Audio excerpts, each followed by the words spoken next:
This is Climate One. I'm Greg Dalton. And I'm Ariana Brocious. And today we're talking about cryptocurrency and climate. As you may or may not be aware, crypto mining, particularly for Bitcoin, uses a ton of energy. The New York Times reported recently on a Bitcoin mining operation in Rockdale, Texas that uses as much electricity as 300,000 nearby homes. That makes it the most power-intensive Bitcoin mining operation in the country. The report identified 34 Bitcoin mining operations in the U.S. that use nearly as much energy as 3 million homes. This totally shocked me. I had no idea Bitcoin was so energy consumptive, but it turns out Bitcoin is designed that way on purpose to be super secure. It's almost like converting electricity and the waste of electricity, if you will, into security. And there's so much electricity being used that no one can use enough to corrupt it. That's Rolf Skar of Greenpeace. We'll hear more from him in just a minute. I kind of knew that Bitcoin was an energy hog, but I didn't know the complexities or issues around it. The vast majority of Bitcoin mining is still powered by fossil fuel generation, and that mining contributes an estimated 65 megatons of carbon emissions to the atmosphere. I don't really know what 65 megatons is, but I know it's a big problem. Yeah, and this is the decade when we need to be dramatically cutting emissions to address climate disruption. And even when Bitcoin mining uses renewable power, environmentalists and others argue that it's drawing that power away from other places where it could be more useful in their eyes, powering homes and businesses during this energy transition. Seems like so many better things to do with that energy. But Bitcoin proponents like Brittany Kaiser of Griffin Digital Mining say the value of such a secure digital currency is worth it, and the right rules can clean it up. Every single industry, including Bitcoin mining, has good actors and has bad actors. And the entire point of having common sense regulation is to block out bad actors and incentivize good actors to make even better decisions. And I'm going to be honest, Greg, and say that before we did the research for this episode, a lot of this crypto discussion was kind of over my head. It's not something I interact with a lot, and it's not the most intuitive system. Indeed, it's confusing for me, and I used to cover tech. For listeners in the same boat, one of the important distinctions in the crypto world is the different ways you can validate transactions. There are two main ways of doing this, called proof of work and proof of stake. I don't think you need to really understand the intricacies of each, so long as you know that one of them, proof of work, which is what Bitcoin uses, requires a ton more energy. So I talked with Rolf Skar. He's a senior advisor at Greenpeace, and he helped me understand some of the fundamentals of cryptocurrency and Bitcoin mining. He's with a campaign that Greenpeace, the Environmental Working Group, and others have started that advocates that Bitcoin change the code underlying the currency to make it more climate friendly. Bitcoin mining is now contributing a lot of greenhouse gas emissions, where it wasn't just a few years ago, to the point where they're actually restarting fossil fuel power plants like coal plants that were on their way to retirement here in the U.S. So it's taking us exactly in the wrong direction at exactly the wrong time in the climate crisis. And just how much energy does Bitcoin consume? It changes all the time, but it uses about as much electricity as mid-sized countries like Sweden at this point. Wow. So it's a lot. And it's growing. And that's part of our concern is not what so much it's doing right now, but where this is all going. So for someone who is, like me, not that well versed in cryptocurrency, can you explain why it's so energy intensive? Yeah, you've probably heard the term crypto mining, and most of the cryptocurrencies out there don't do mining anymore. So just last year, the second biggest one, Ethereum, switched away from mining to be much more energy efficient.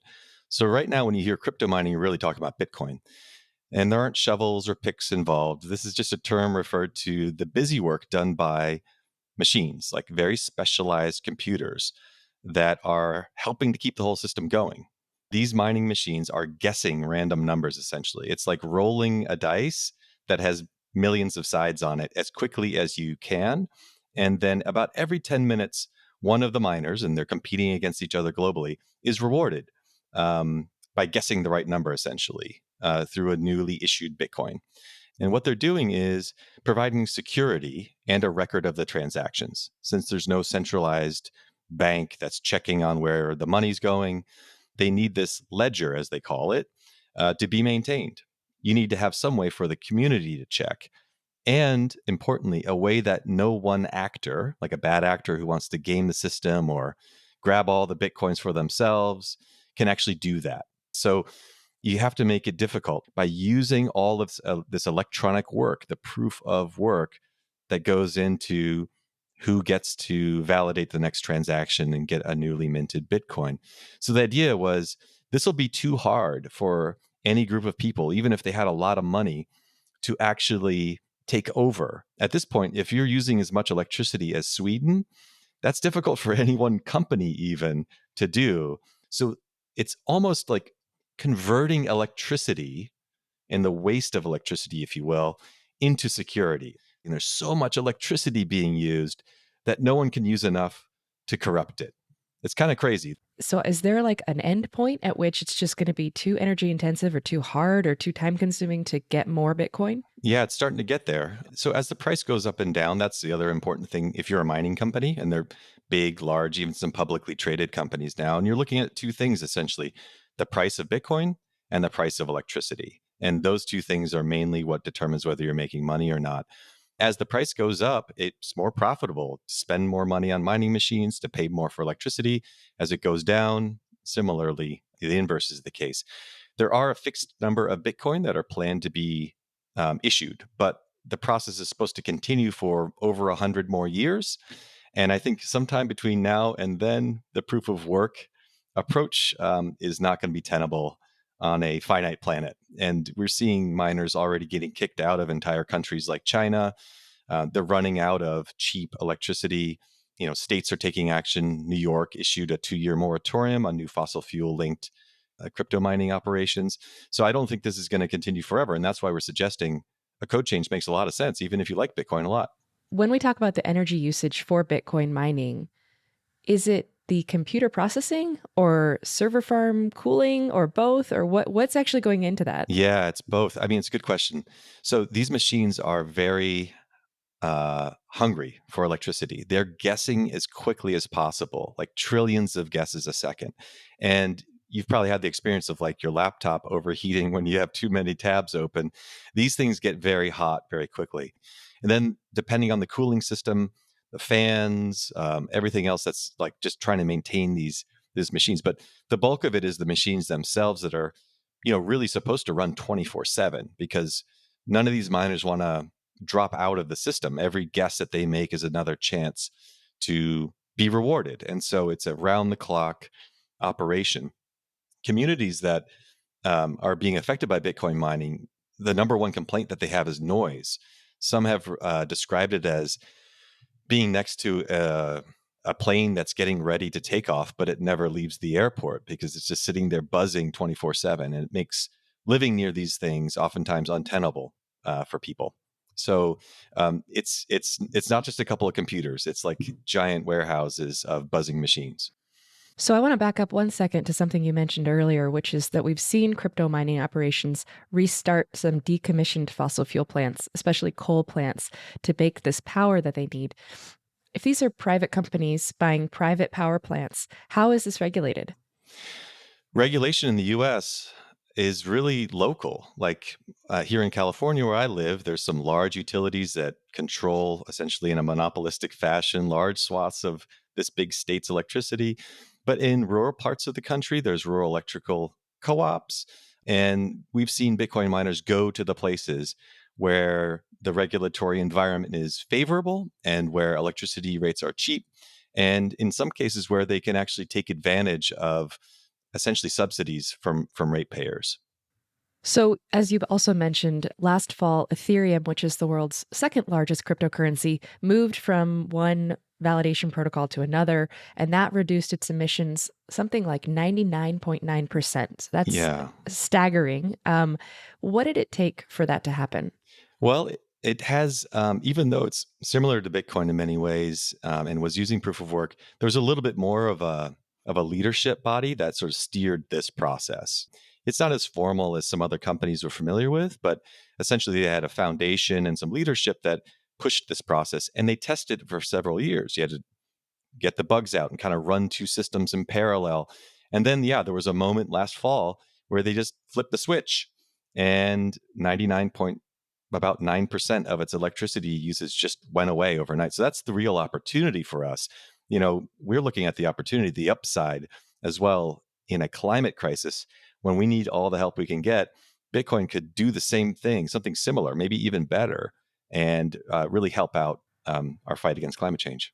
So Bitcoin could do this. Yeah, there's nothing technically getting in the way. This is essentially a social problem.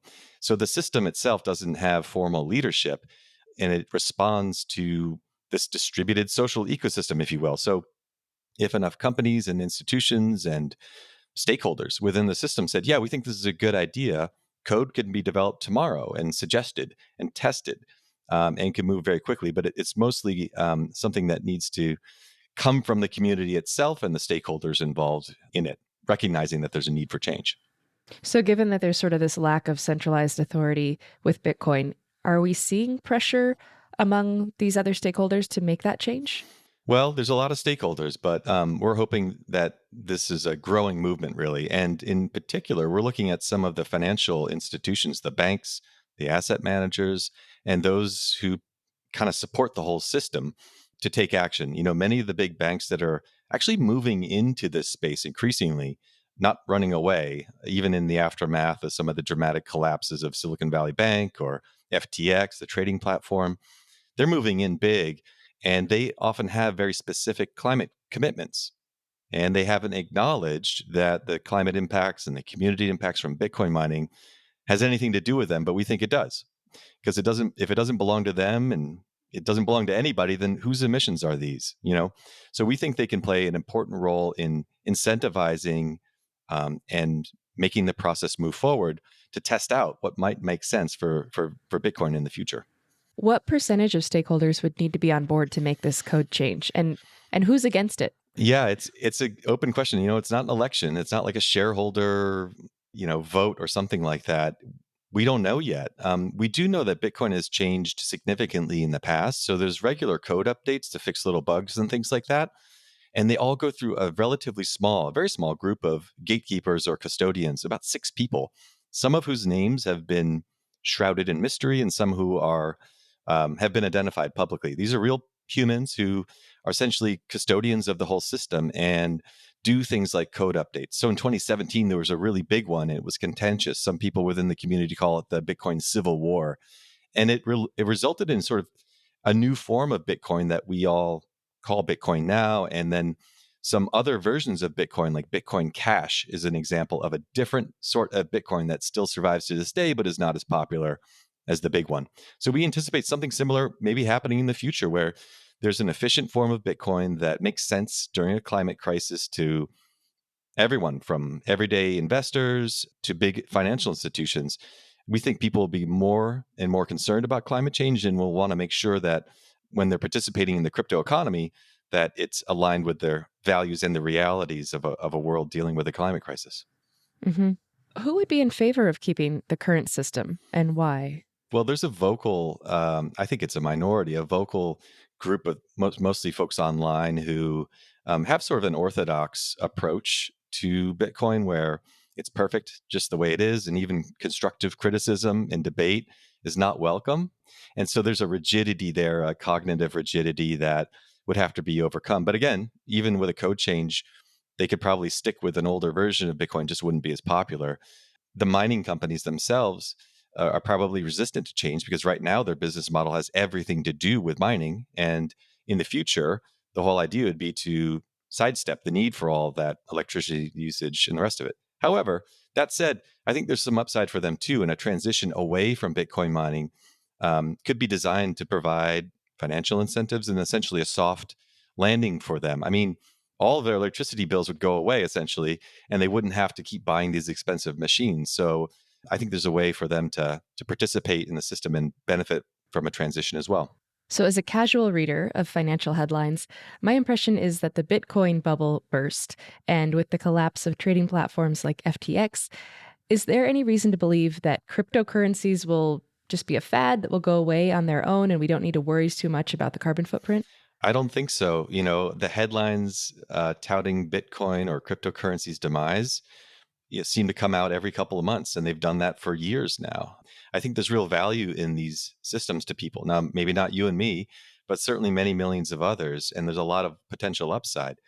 And there's a lot of people who see that there's money to be made. I mean, FTX collapsed, but then after that, we saw banks and financial institutions move in to the space, not move away from it, buying up distressed assets, setting up their own trading platforms like Fidelity, the big 401k and benefits provider, retirement packages, things like that, debuted its own trading platform and is offering it to their tens of millions of 401k customers. So I trust that the likes of Goldman Sachs and Fidelity, as they're moving into the space, have done their homework and they know that this is not going away anytime soon. So even if Bitcoin moved to some lower energy protocol, every transaction uses some energy, right? And I'm curious how much and how the energy use of a single Ethereum transaction, for example, compares to like a Visa or MasterCard transaction.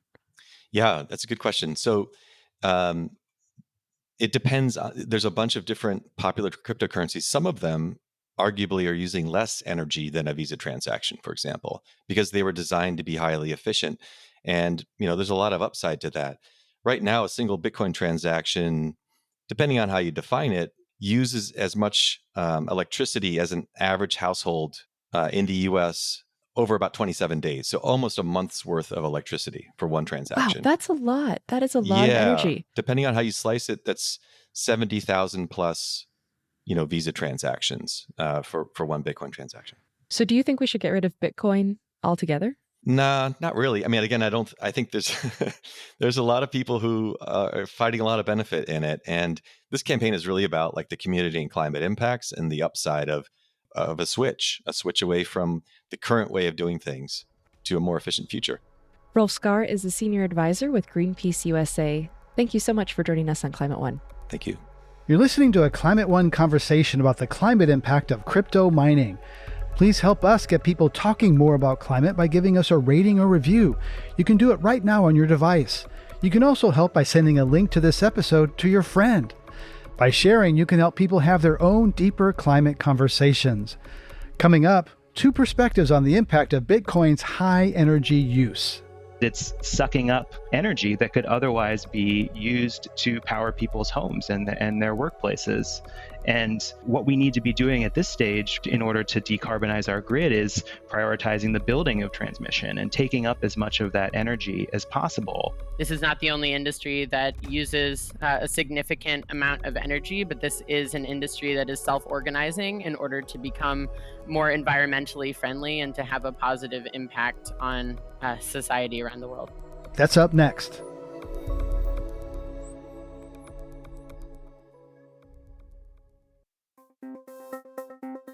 Now that we have a grounding in the basics of Bitcoin and crypto mining, we're going to dig into the arguments for and against this digital currency when viewed through a climate lens.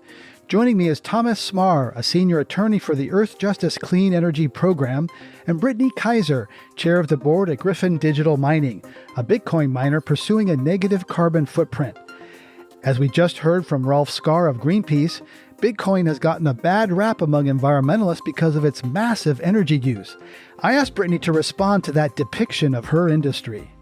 You can build all of the best technologies in the world, but education and legislation and regulation go hand in hand with the building of those new technologies in order to make sure we're actually solving problems in a way that has larger impact. And unfortunately, even though Bitcoin has been around for over 13 years now, there's still a very small population around the world that is fully clued in on how these technologies function. And once people actually understand how these technologies function and how important they are for the progression of society past some of the unfortunately unethical technologies that are mostly used today, everyone will see that this is a huge opportunity for society, for freedom, and for the ability for technology to become more ethical and congruent with the type of world we want to see.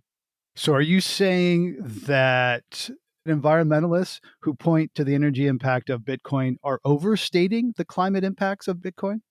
I would say that they are concentrating on just a few of the bad actors that happen to be in the industry. There are tons of companies and individuals that are in this space that have been seeking to do it in a better way. Bitcoin mining can use any type of energy, and actually, in plenty of business models, we are incentivized to use carbon-free energy sources, to use stranded renewables, to be able to balance grids in places where there is instability. But I think it's really important for us to recognize the use cases of this technology, and that this is not the only industry that uses a significant amount of energy, but this is an industry that is self organizing in order to become more environmentally friendly and to have a positive impact on society around the world. Right. So you want to sort of separate the energy used and the service of the technology and have that distinction. Tom, how big a problem is Bitcoin? What we've seen just over the last few years is an explosive growth in crypto mining in the United States that's impacting utilities, energy systems, emissions, communities, and ratepayers. Just in the year prior to July 2022, Earth Justice and the Sierra Club put out a report in September of 2022 that looked at the Bitcoin mining that had taken place over the previous year. And just over that previous year, Bitcoin had consumed an estimated 36 billion kilowatt hours of electricity, which is as much as all the electricity consumed in Maine, New Hampshire, Vermont, and Rhode Island combined. And this leads to massive carbon dioxide emissions. The vast majority of the Bitcoin mining that's happening is still powered by fossil fuel generation. We're at a time right now where we have no time to waste to clean up and decarbonize our grid if we want to avoid the worst impacts of climate change. And what we're seeing is that these mining facilities are chasing loopholes in our energy system, looking to set up shop in places where they can get the cheapest energy prices, and in the process, slowing down the transition away from dirty fuels and toward clean energy. We need to be getting the clean energy to people who need it. And Bitcoin mining has popped up as a major obstacle that's dragging us in the wrong Brittany, direction. your response. So much of the Bitcoin mining operations that have gone for stranded renewables, the reason why they're able to set up shop there is because there's no other client for that energy.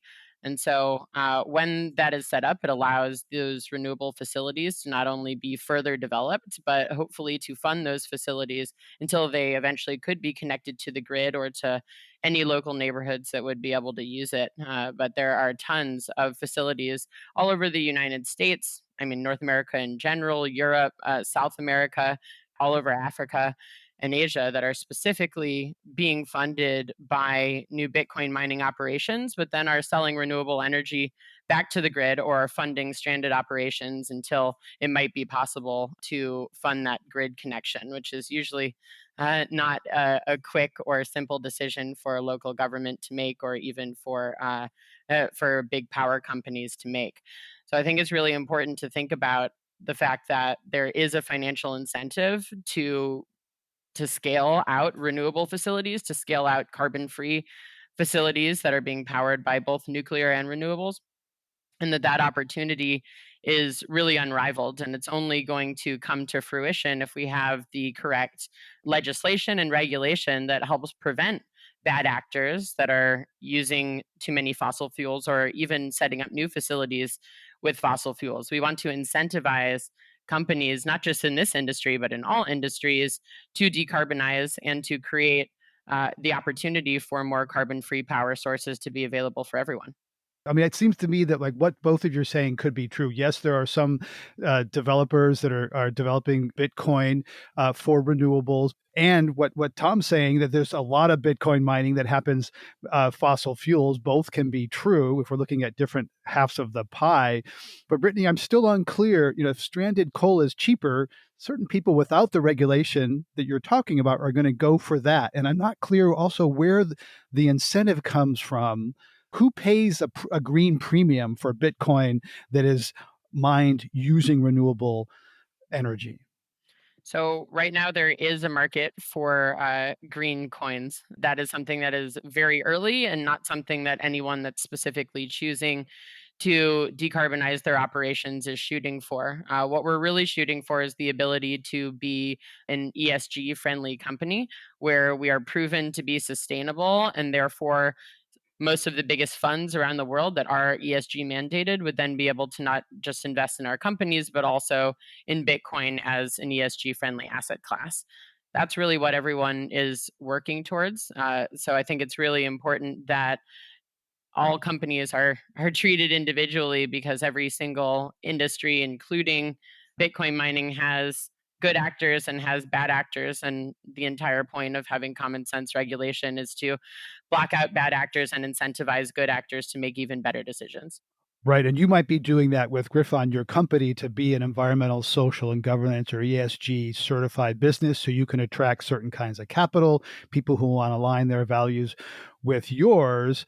And it still seems that there's other companies out there that are going to go for the cheapest path. And that is, as Tom's saying, let's get you in here, Tom, hooking up dormant coal plants and getting the cheapest, dirtiest energy. Yes, well, we have seen throughout the United States that there have been a number of coal-fired power plants that were slated to retire because they're no longer cost-effective to serve regular customers that have had their lives extended, meaning millions of tons of carbon emissions per year because of what's called behind the meter Bitcoin mining, where a Bitcoin mining operation sets up shop right next to the coal-fired power plant and then runs it 24/7 at a rate that it would otherwise be running at a much smaller percentage and moving into retirement. But I wanted to circle back to the idea of curtailed renewable energy. We have not seen any examples that have been verified of a new wind or solar installation that has been developed primarily by a Bitcoin operation. Even if there were any, they would be the major exception, not the rule. The fact is that mining operations operate and draw on the grid at all hours, not just when there's excess solar or excess wind. And the companies that are developing solar and wind have an incentive to try to connect up to the grid as quickly as possible. The idea that a Bitcoin mining operation, which is inherently wasteful by design, it's using 99.95% more energy than a what's called the proof of stake model, the Ethereum approach to verifying transactions currently uses. The idea that using dramatically wasteful amounts of energy in order to encourage new renewables is, in our view, deeply flawed and bad public policy. We'll get back to my conversation with Thomas Smar and Brittany Kaiser later in the show. Because a lot of this discussion can be complex and abstract, we wanted to visit a couple of these crypto mines on the ground. As Lily Jamali reports, mining of cryptocurrencies has become big business here in the U.S. But communities where these crypto miners have moved in have misgivings about their new neighbors. Inside an old aluminum smelting plant in the upstate New York town of Messina, thousands of high-powered computers are in the hunt to generate the next Bitcoin. A year ago, Ben DeGraw, who was then the facility director at North Country Co-location Services, gave me a tour. Stacks of these mining machines are organized along giant wings of the plant called pot lines. These pot lines used to hold what was known as smelters, and they used to process aluminum and other metal materials. Rather than starting over, we were able to use a little bit of this infrastructure and expand on it to basically, suit our mining needs here today. The operators of this crypto mining facility were drawn here by the space, the cold weather, good for keeping all those machines from overheating, and above all, the cheap power. Over the last few years, as crypto has caught on, operations like this have sprouted up across the country, with their numbers exploding after China banned crypto mining in 2021. New York, with its abundance of affordable hydroelectric power, became one popular location. South of Messina, in New York's Finger Lakes, a group called Seneca Lake Guardian has helped rally support for the first partial crypto mining moratorium by any state in the nation. The group has been organizing against a local operation that brought a retired fossil fuel plant back to life to mine crypto, saying its presence hurts the local agritourism industry. The plant was grandfathered in under the moratorium and is still in operation. Last summer, I kayaked there with Kim Holtzman, a member of the group. She says the plant runs around the clock, making the lake water warmer, and the constant noise affects neighbors like her who live along the lakeshore. And in the winter, we constantly see a plume of smoke from the smokestacks. It's frustrating, it makes me sad, it makes me angry. It just changes the whole environment. While New York has had some success in regulating crypto mining, Lee Reiners, a lecturing fellow at Duke Law School, says increasingly crypto miners are drawn to smaller, more conservative communities, promising jobs and tax revenue. And that's a very enticing message, especially if you're in a struggling rural area, if you're a local politician. And so they've had a lot of success in rural communities. But it's hard to know if those benefits actually play out.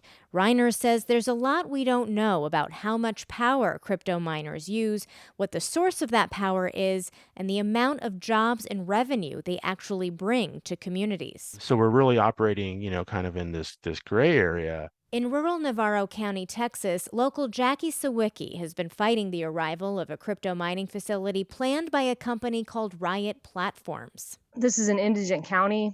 We have absolutely crumbling infrastructure. The roads are terrible. And we do have local power infrastructure issues on top of Texas grid issues.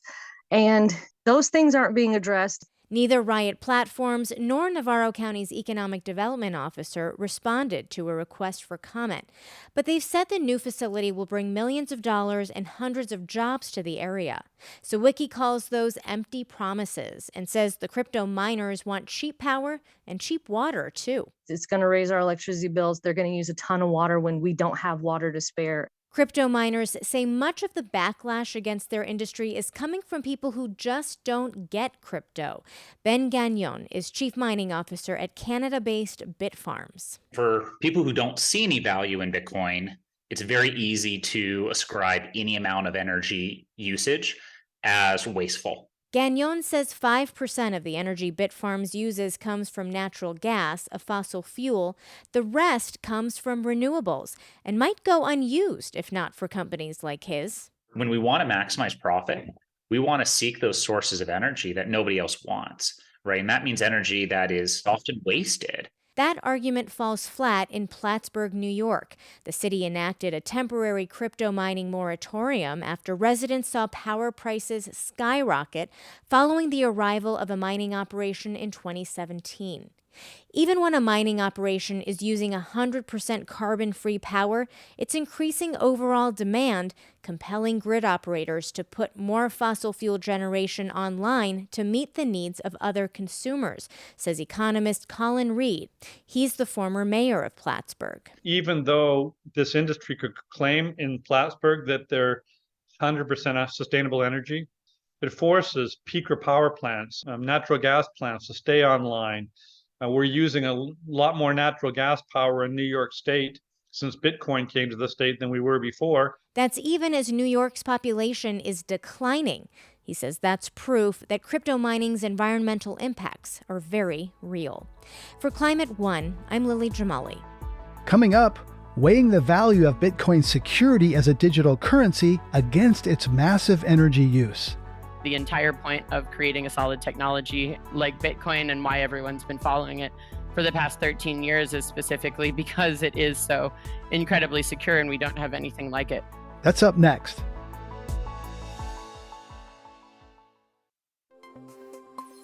Let's get back to my crypto mining discussion with Thomas Smarr of Earth Justice and Brittany Kaiser of Griffin Digital Mining. Last fall, Ethereum, the world's second largest cryptocurrency, changed their code in a way that reduced its emissions by 99.9%. I asked Brittany why Bitcoin couldn't also change its code from the energy-intensive proof-of-work validation method and reduce its own energy emissions in a similar way. It sounds pretty good if you're not interested in the future of data protection and privacy. The entire point of proof of work is that it is the most secure technology that we have in the world today. The Bitcoin blockchain has never been hacked because of the layered encryption that is inherent in the proof of work model. If you start to look at the benefits of this type of technology completely outweighing most of the technologies that we use today for auditability, permission structures, tracking and traceability, crime prevention, you wouldn't say that this is wasted energy at all. In fact, the fact that Bitcoins are an asset class that is traded around the world and considered one of the best performing assets of our lifetime is one thing. The second thing is what the technology actually enables, which is freedom, transparency, and real data protection and privacy, which there are no other technologies that actually enable that today. Right. So it seems like if you optimize for climate, you go down one path, you try to solve data and climate at the same time. That takes us to a different place, Tom. Well, it's important not to conflate wasteful proof of work mining with all digital currencies. From an environmental standpoint, we are in favor of using technology in a smarter and more efficient way. But the idea that an operation that has very high energy use isn't going to have negative consequences for our grid and for the people who have to pay for electricity to live their lives is problematic. Increased load is increased load, and you see all over the country that states like Texas, Kentucky, where there's excess coal-fired capacity, where there's in Texas a deregulated energy grid where Bitcoin miners are able to set up shop and take advantage of prices that are lower in one place at one time, and then switch their operations as prices shift across the grid. What it's doing is it's sucking up energy that could otherwise be used to power people's homes and their workplaces. And what we need to be doing at this stage in order to decarbonize our grid is prioritizing the building of transmission and taking up as much of that energy as possible, not allowing companies to come in and profit off of the existing weaknesses and inefficiencies in our power grid. Right. And on that weakness, we have a regulatory regime for utilities that was designed on affordability and reliability. And the regulations, Brittany, never envisioned these companies coming in kind of behind the meter, so to speak, and developing these mining operations. So it seems like they are exploiting a loophole, something never anticipated when America's electrical grid was designed and regulated. Is that fair? I'm not sure that's completely fair and applicable to every state in the U.S. I think that the legislators and regulators in Texas are incredibly thankful that Bitcoin mining has come in such a big way in the state, because unfortunately, without the winterization of the grid in Texas, where I am right now, and that has gone through incredibly destructive storms over the past 3 winters. Without Bitcoin mining last year, we wouldn't have been able to actually power large parts of the Texas grid. The largest Bitcoin mining operators in the state reached an agreement with the governor and many other legislators specifically to push their power back to the grid, power that wouldn't have otherwise existed, not that was being eaten up off of the grid, but power capacity that was created for these Bitcoin mining companies, where on a dime, you're able to stop Bitcoin miners and just switch them off and then push that energy back to the grid. So it was able to stabilize Texas in the worst winter storm that they had ever seen. And therefore, Bitcoin mining saved lives this past winter in Texas, which I think is very exciting and something that we should look to see as a huge opportunity for stabilizing grids in places that have similar scenarios. No, that's not the same everywhere. And I totally agree with you that, coming in and taking advantage and mining on a grid when there are local towns that are in need shouldn't be a practice that happens. I honestly do not see that many examples of that being the problem. Usually, Bitcoin mining operations have to build out extra capacity for their operations, and therefore that operation can produce excess energy, and that energy can be turned off. The energy usage can be turned off, and it can be fed back to the grid in an emergency scenario. Tom, your response: can Bitcoin be kind of a battery that helps out in certain times, like when the Texas grid freezes?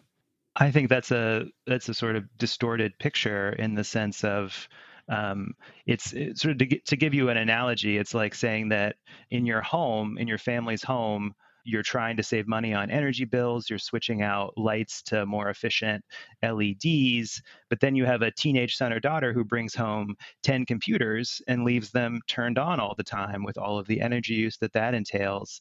And then when there's a need to save money, the teenage son or daughter asks to be paid in order to turn them off. That's what this demand response is. It's paying major energy users to turn off their operations to allow that power to shore up the rest of the grid.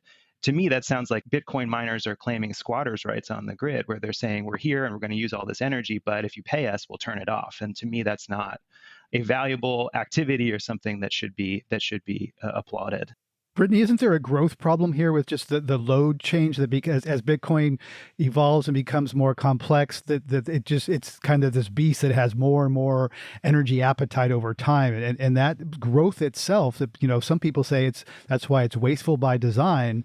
That there's a growth problem here, just the vast sheer amounts of energy needed to sustain this activity. Well, until all 21 million Bitcoins are actually mined, yes, the difficulty tends to go up. And that is why it is the most secure technology that we have in the world today. So thinking about how we value privacy and its relationship with ethics, its relationship with the environment, I think everything that we can possibly do on the legislative and regulatory front to incentivize Bitcoin miners to be good actors and to do the right thing and to choose to develop renewables, to choose to develop nuclear sites and have carbon-free operations, as well as being able to paid to develop enough where we can push more green energy back into the grid, that's really the ideal scenario. It's something that our company is certainly doing at Griffin Digital Mining, and it's something that there are more and more big Bitcoin mining companies that are self-organizing specifically to do that.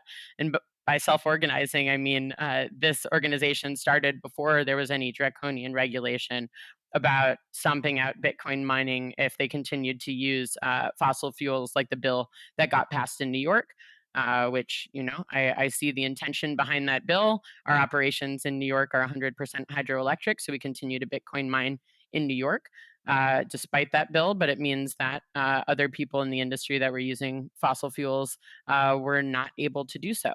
And so looking at regulation that, instead of being completely draconian like that, but still incentivizes good behavior and productive behavior and the protection of the environment, I think is the right way to do this, because Bitcoin mining isn't going anywhere. No one's going to stop mining Bitcoin. No one's going to change proof of work to proof of stake. Proof of stake can be spoofed. And the entire point of creating a solid technology and like Bitcoin, and why everyone's been following it for the past 13 years, is specifically because it is so incredibly secure and we don't have anything like it. So to maintain the Bitcoin network in the most responsible way possible, and to be able to produce the data that proves that Bitcoin is a green asset class, is definitely where a lot of the energy should be going. Now, what are the best regulations and incentives? That's completely up for debate, and I think it's something that we should all be spending more time on. Tom, your response? We're hitting on a really important point here, which is the lack of consistent monitoring and regulation of this industry.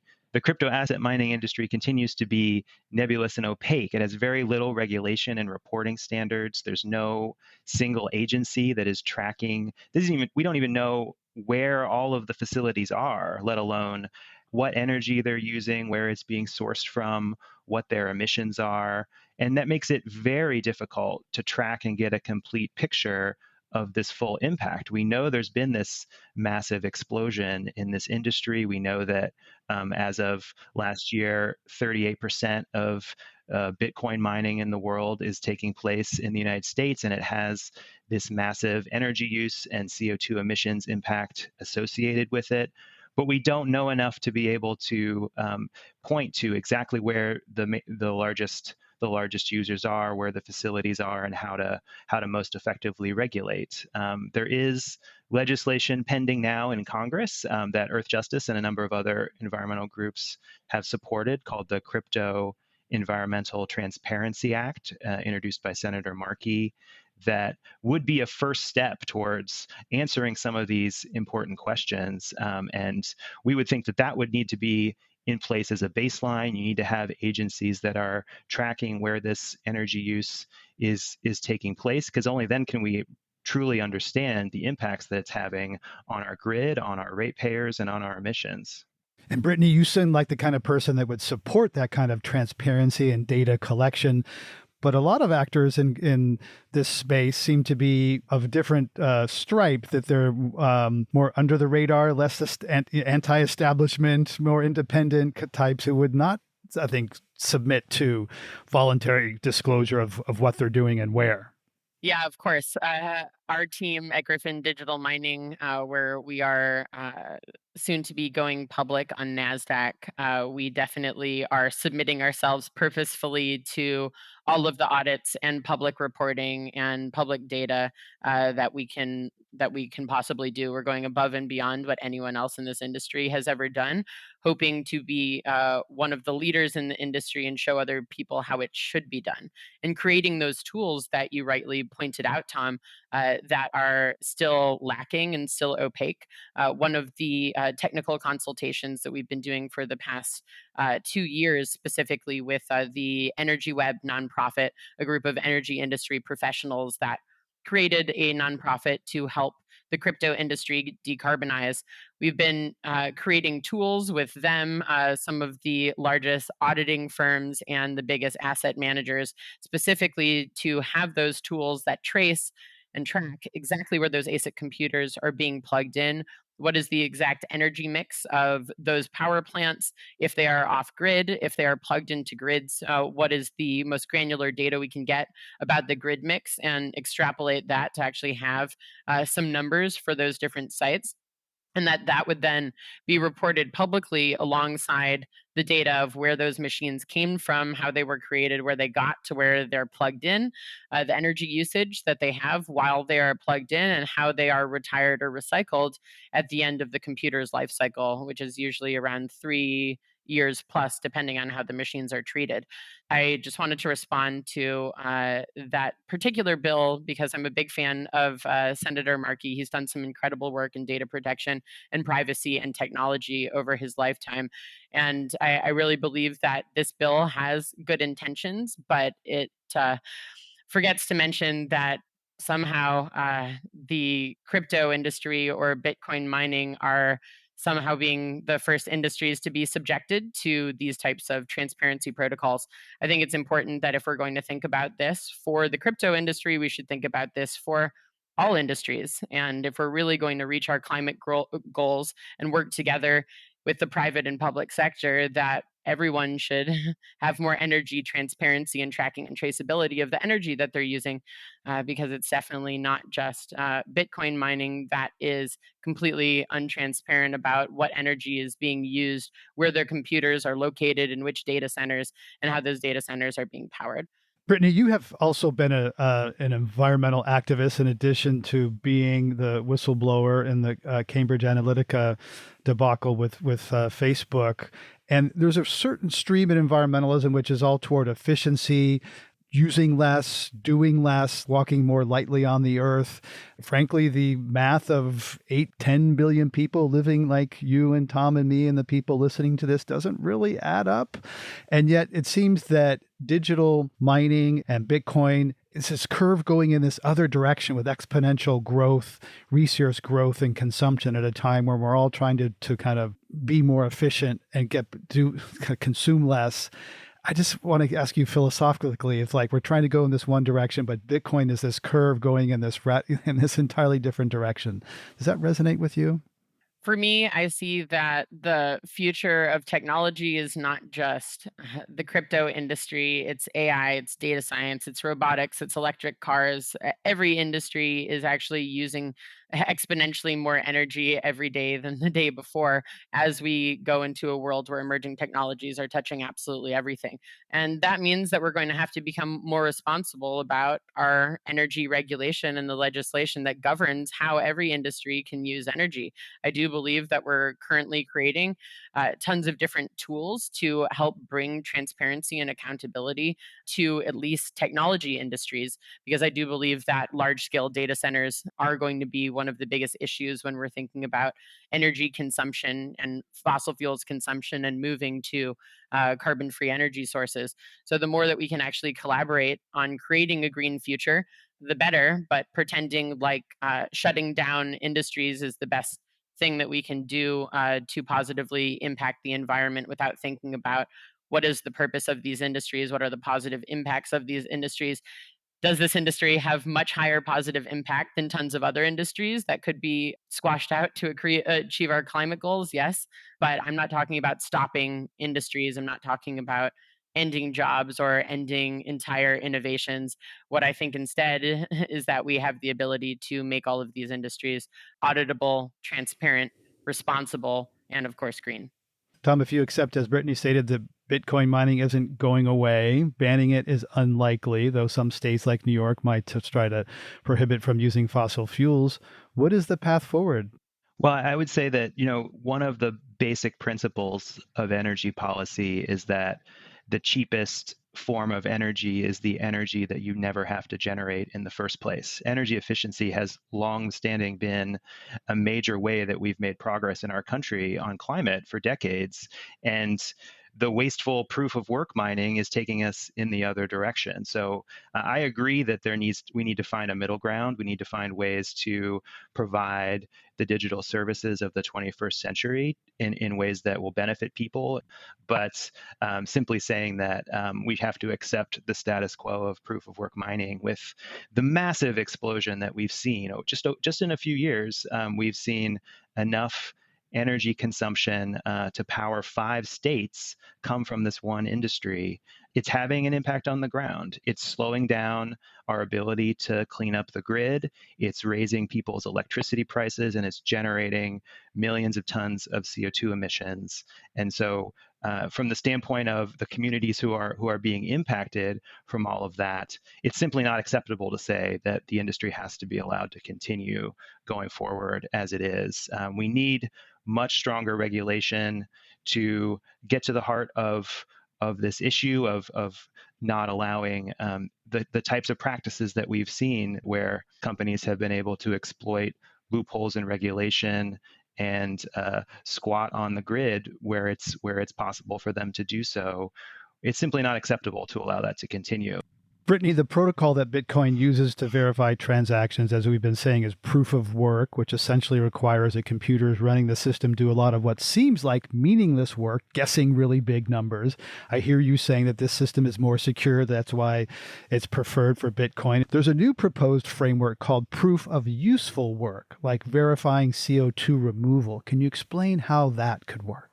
So if you can prove that you are using carbon-free energy sources, or you can prove that in your business you are removing carbon from the atmosphere, then you are actually more likely to win those mining rewards. So for those that don't know how Bitcoin mining works, there are tons of computers all around the world in data centers.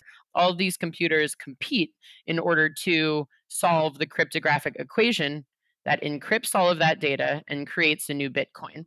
In order to change from proof of work to something like proof of useful work, that would have to be proposed to the public, and Bitcoin miners would have to signal for it. You'd have to have a majority of Bitcoin miners around the world signal and say, yes, we would like to do this network upgrade. And then the network upgrade is implemented. So technically, it is possible. There was an upgrade that was implemented to the Bitcoin network last year. And I think that anything that could possibly save energy is something that is 100% worth exploring. But I think people would be very afraid and very skeptical of anyone trying to upgrade the Bitcoin network with a change in proof of work. As we get to the end here, to sum up, what do you each think that you can agree on? Brittany, what have you heard from Tom that you think you agree with him on? What we definitely can agree on is that it's always possible to do better, and companies are becoming more responsible, our grid is decarbonizing, and that ideally we have common sense regulation that is incentivizing good actors to continue to be good actors, and those that haven't been good actors in the past have those incentives to drive them towards better behavior. So everything that we've been working towards at Griffin Digital Mining is to make sure that this industry can show thought leadership and that we can be green, we can be ESG friendly, and that in general, Bitcoin can be a green asset and an ESG mandated asset class. Tom, what can you agree on with Brittany? I've been heartened to hear agreement around the idea that we need transparency and we need effective regulation.